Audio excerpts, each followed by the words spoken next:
Assalamualaikum warahmatullahi wabarakatuh. Halo anak-anakku semua, apa kabar hari ini? Semoga sehat selalu ya. Oh ya anak-anak, Bu Desi berpesan supaya kalian tetap menjaga kebersihan, patuhi protokol kesehatan, dan juga makan makanan yang bergizi, supaya kita selalu sehat dan fit dalam menjalani aktivitas sehari-hari. Baik anak-anak, di pertemuan hari ini kita akan belajar tentang tema 3 anak-anak, yaitu peduli terhadap lingkungan. Di subtema 3 yaitu ayo cintai lingkungan. Anak-anak, sebelum memulai pembelajaran hari ini, alangkah lebih baiknya kita berdoa dulu supaya diberi kelancaran dalam pembelajaran hari ini. Doa akan Bu Desi pimpin ya. Berdoa, mulai. A'udzubillahi minasyaitonirrajim. Bismillahirrahmanirrahim.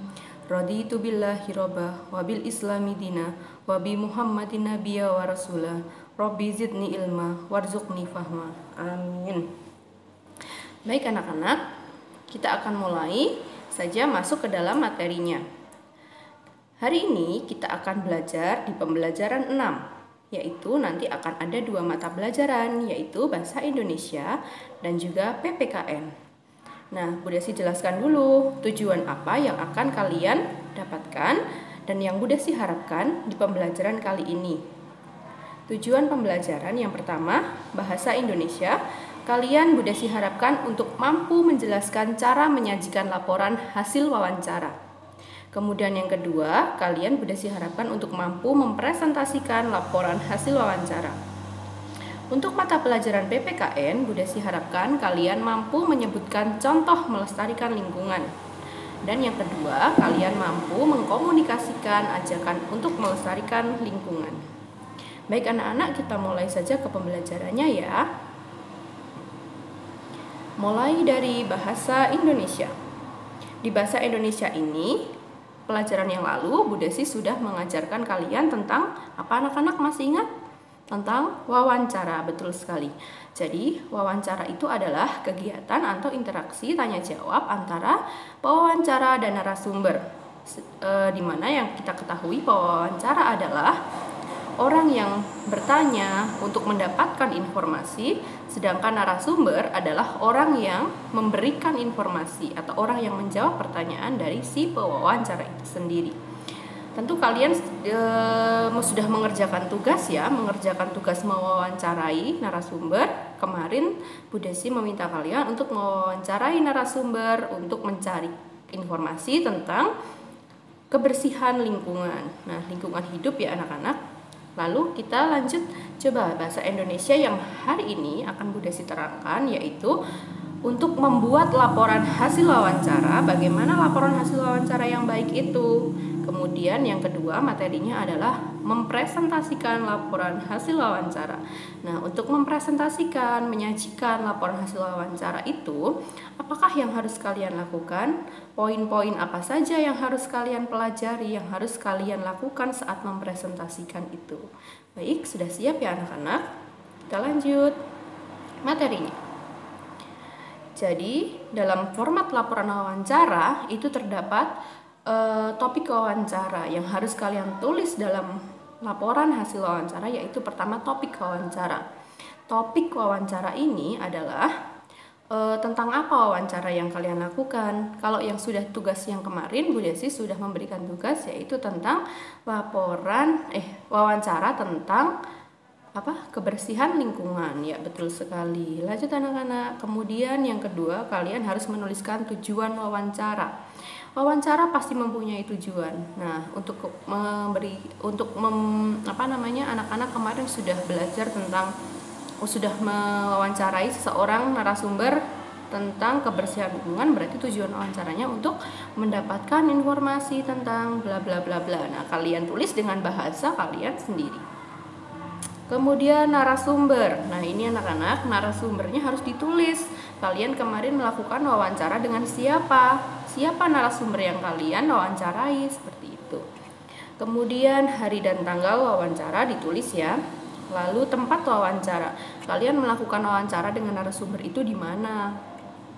Selanjutnya adalah hasil wawancara. Nah, hasil wawancara yang ditulis di sini tidak berisi tanya jawab kalian dengan narasumber, tetapi sudah ditulis dalam deskripsi, ditulis dengan beberapa paragraf yang tentu saja itu berisi informasi dari sang narasumber. Informasi yang ditulis di format laporan wawancara ini, di laporan wawancara ini, informasinya harus akurat dan faktual. Artinya harus sesuai dengan informasi yang diberikan narasumber tanpa mengurangi atau menambahkan apapun. Jadi harus sesuai sekali ya anak-anak, paham ya? Sekarang kalau sudah tahu format laporan wawancara, kita akan belajar tentang laporan wawancara yang baik. Laporan wawancara yang baik itu yang seperti apa ya anak-anak? Siapa yang sudah tahu? Nah, dari penggunaan bahasanya dulu pertama. Harus menggunakan bahasa baku. Bahasa baku itu artinya bahasa yang sesuai dengan ejaan yang disempurnakan atau kaidah bahasa Indonesia yang baik dan benar. Tidak menggunakan bahasa gaul atau bahasa sehari-hari komunikasi kalian dengan teman kalian. Tapi bahasa baku ini artinya bahasa yang resmi. Lanjut, hasil wawancara ditulis sesuai fakta yang sebenarnya. Jadi ditulis berdasarkan informasi yang dari narasumber itu yang sebenar-benarnya bagaimana, tanpa mengurangi atau menambahkan informasi yang tidak disebutkan oleh narasumber. Lanjut, informasi yang disajikan sesuai dengan tujuan wawancara. Jadi informasinya itu sesuai dengan tujuannya. Kalau tujuan kalian kemarin wawancara adalah untuk mencari informasi tentang kebersihan lingkungan, berarti informasi yang disajikan harus sesuai dengan tujuannya. Sudah paham sampai di sini? Nah anak-anak, sebelum masuk ke materi atau tugas selanjutnya, jika kalian nanti ada pertanyaan, anak-anak boleh langsung WhatsApp ke Bu Desi ya. Bu, yang ini saya kurang jelas atau bagaimana. Nanti dicatat dulu pertanyaannya. Kita lanjut anak-anak. Nah ini, ada cara menyajikan laporan hasil wawancara. Cara menyajikan yang dimaksud di sini adalah anak-anak bagaimana cara mempresentasikan hasil wawancaranya. Baik, kita lanjut. Yaitu yang pertama, saat kalian melaporkan hasil wawancara secara lisan, itu artinya kalian melaporkannya dengan berbicara seperti itu ya anak-anak. Yang pertama, kalian harus wajib mengucapkan salam. Assalamualaikum, selamat pagi gitu. Menyapa sang pendengar yang akan mendengarkan kalian melaporkan hasil wawancara. Kemudian yang kedua, kalian harus memperkenalkan nama pewawancara dan narasumber. Jadi yang sudah ditulis di format laporan tadi, kalian perkenalkan nama saya sebagai pewawancara dan saya mewawancarai Pak atau Bu siapa sebagai narasumbernya gitu. Lanjut yang ketiga adalah kalian harus menjelaskan tujuan wawancara. Tujuan wawancara yang di sini yang dimaksud adalah yang sudah kalian tulis, yang sudah kalian lakukan di format laporan wawancara tadi dibacakan. Kemudian yang keempat, menyampaikan hasil wawancara. Kalau sudah, kalian harus menyampaikan hasil wawancara kalian yang sudah kalian tuliskan di deskripsi itu, dibacakan, disampaikan. Alangkah lebih baiknya saat menyampaikan hasil wawancara, kalian hafalkan dulu hasil wawancara kalian dan tanpa membaca anak-anak. Jadi kalau bisa kalian tidak membacakan seperti itu. Kalau sudah hafal, hasil wawancara itu disampaikan secara lisan dengan bahasa yang jelas, yang tegas dan tentu menggunakan bahasa baku. Lanjut untuk yang kelima yaitu memberi kesimpulan. Jadi dari apa yang sudah kalian sampaikan di presentasi itu disimpulkan ya. Lanjut yang keenam adalah penutup. Di penutup ini kalian melakukan ya seperti yang pembuka tadi, mengucapkan salam penutup ya. Kemudian kalau sudah jelas, ini nanti kalian ada tugas anak-anak. Nah, sekarang kita lanjut ke mata pelajaran yang berikutnya yaitu tematik tentang PPKN. PPKN di sini kita akan belajar tentang contoh sikap mencintai lingkungan. Bu Desi pasti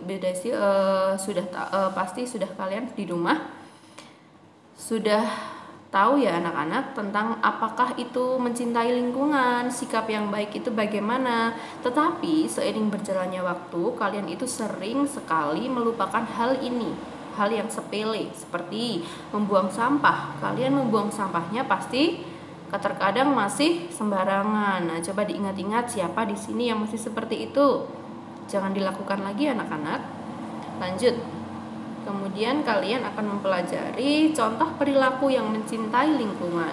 Nah, perilaku ini nanti akan berkaitan dengan keseharian kalian bagaimana dalam mencintai lingkungan. Oke anak-anak, di sini Bu Desi akan memberikan contoh mencintai lingkungan. Contoh kegiatan, bagaimana contoh kegiatan apa yang mencintai lingkungan itu? Ya, kita simak ya. Oke, di gambar pertama ini ada seorang anak sedang menyapu dan ibunya sedang menyirami tanaman. Apakah kegiatan mereka berdua itu termasuk kegiatan cinta lingkungan? Ya, betul sekali. Ya, jawabannya. Karena apa? Karena mereka merawat tanaman, menjaga kebersihan lingkungan supaya lingkungan itu terlihat bersih dan juga indah. Lanjut, gambar yang kedua, di sini ada beberapa siswa di sekolah sedang melakukan kebersihan lingkungan sekolah ya anak-anak. Itu ada anak yang sedang menyapu, mengepel, membuang sampah, dan juga mencabut rumput di depan kelas mereka. Mereka sedang melakukan kegiatan yang mencintai lingkungan juga. Lanjut, ada contoh berikutnya anak-anak. Contoh berikutnya ini ada 3 orang, ibu dan kedua orang anaknya sedang melakukan penanaman pohon. Penanaman pohon ini ditujukan supaya apa? Siapa yang tahu di sini tujuannya menanam pohon? Ya, penanaman pohon kembali ditujukan untuk membuat lingkungan itu asri, di mana kita sudah mengetahui banyak sekali manfaat dari pohon. Pohon bermanfaat untuk penghasil oksigen, bermanfaat sebagai penyerap air tanah, ya, pengikat air tanah, menghasilkan air. Kemudian kalau pohon itu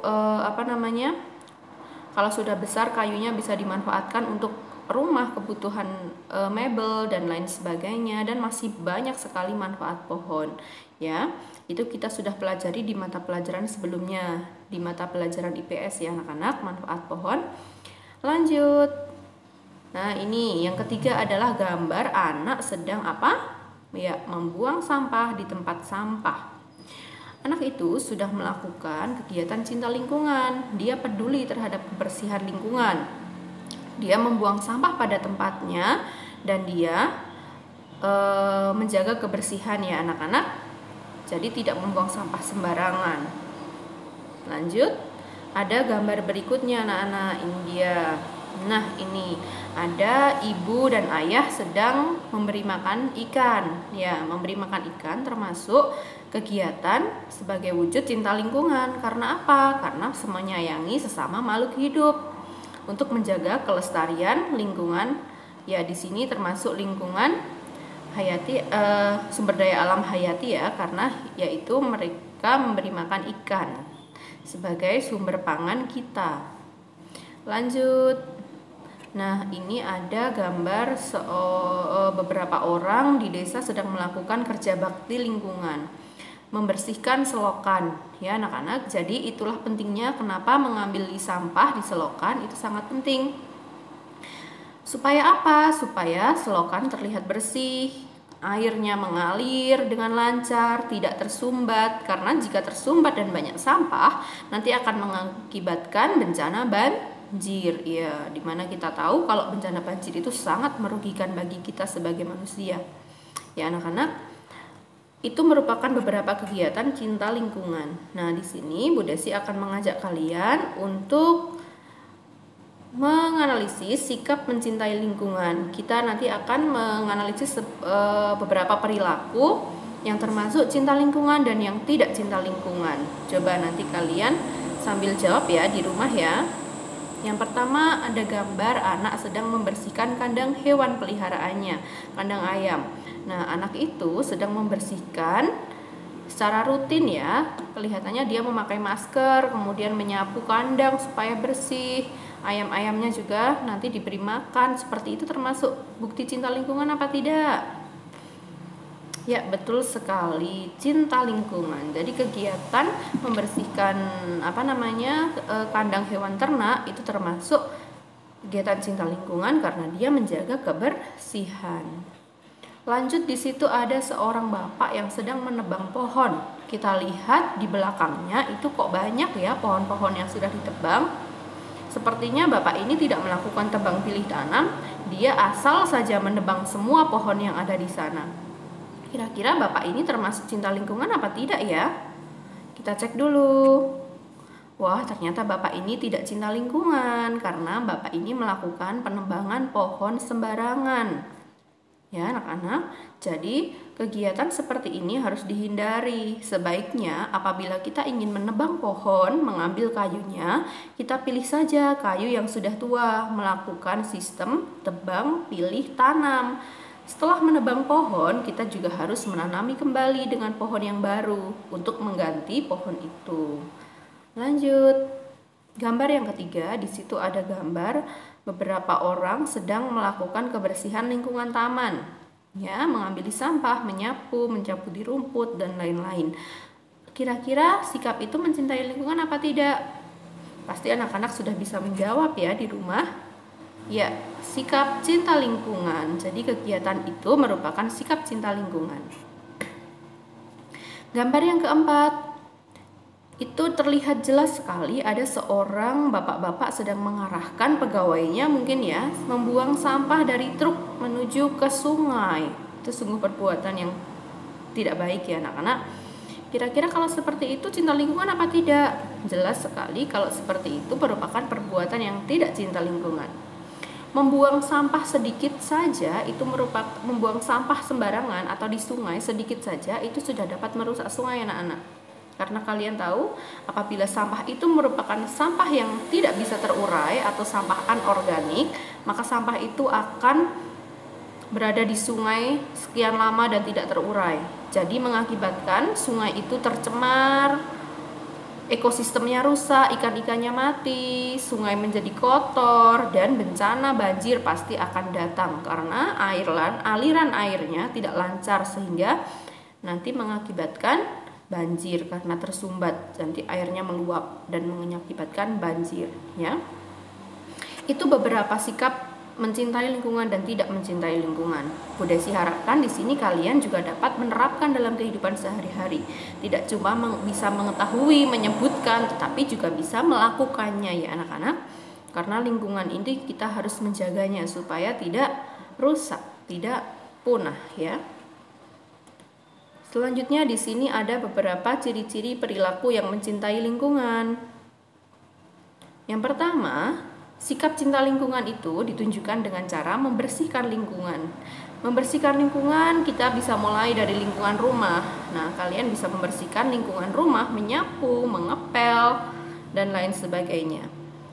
Kemudian memperindah lingkungan. Memperindah lingkungan di sini kalian bisa dengan cara menanami pohon, menanami tanaman, merawat tanaman hias. Jadi kalau kita melihat sesuatu yang hijau-hijau, banyak tanaman, itu pasti sedap dipandang mata ya anak-anak. Jadi kalian harus mencintai tanaman. Lanjut dengan cara menjaga kebersihan dan keindahan lingkungan. Kalau kita bisa membersihkan, memperindah lingkungan, tentu kita harus bisa menjaga kebersihan dan keindahan lingkungan alam. Kemudian selanjutnya adalah melestarikan lingkungan. Melestarikan lingkungan di sini banyak caranya anak-anak, dengan cara melakukan reboisasi atau penanaman kembali, kemudian dengan cara selalu membersihkan lingkungan, membuang sampah pada tempatnya, dan juga apabila kalian mempunyai sampah yang tidak terurai, sampah kaleng, plastik, kertas dan sebagainya yang sulit terurai, maka kalian bisa daur ulang. Kegiatan daur ulang ini untuk mengurangi sampah yang sulit terurai. Jadi kalian bisa memanfaatkannya kembali. Itu namanya kegiatan daur ulang. Baik anak-anak, PPKN-nya sudah sampai di sini. Kita akan masuk ke penugasan. Penugasan pembelajaran 6 hari ini. Di tugas yang pertama, tugas bahasa Indonesia, kalian Bu Desi minta untuk membuat video presentasi tentang lingkungan, tentang laporan hasil wawancara yang sudah kalian lakukan.